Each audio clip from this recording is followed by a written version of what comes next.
சிவாஜி ஐயா ஆழமாயிட்டாங்க. கொஞ்சம் சோகமாக நடந்தாது. இங்கேயும் ஒரு காமெடி நடந்துச்சு. பிறகு எனக்கு தெரியாது. அவருடைய பூத உடல் அவரை மேலே வச்சு கொண்டு போகிறாங்க. எல்லாம் கீழே ரஜினி சார் உட்காந்துருக்காரு, நடுவில் இளையராஜா உட்காந்துருக்காரு, பக்கத்தில் கமல் சார் உட்காந்துருக்காரு.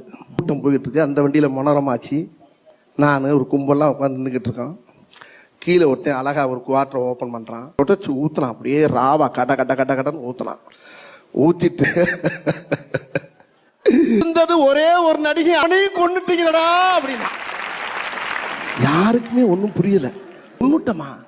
ரஜினி சார் என்ன பண்ணாரு, வாயில துணி வச்சுட்டு அப்படியே ஒன்றும் பண்ண முடியல. இளையராஜா சொல்றாரு, ரொம்ப கரெக்டா சொல்றாயா.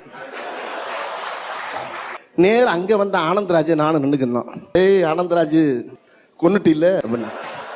வடிவேலு கொன்னுட்டு இல்ல. நான் எங்கடா கொன்னேன்? டே கொன்னுட்டு இல்லைன்னு கேட்கிறான். ஆனந்தராஜை பார்த்து கேட்கறான், இனிமேல் உன்னை ஸ்கிரீன்ல பார்த்தேன் கொண்டே முடியும், நெஞ்சை மட்டும் தூக்கிட்டு இருந்தா போதுமாடா, நடிக்கணும்டா. நடிச்சான்ல, கொன்னுட்டீங்களா எல்லாம் சேர்ந்து.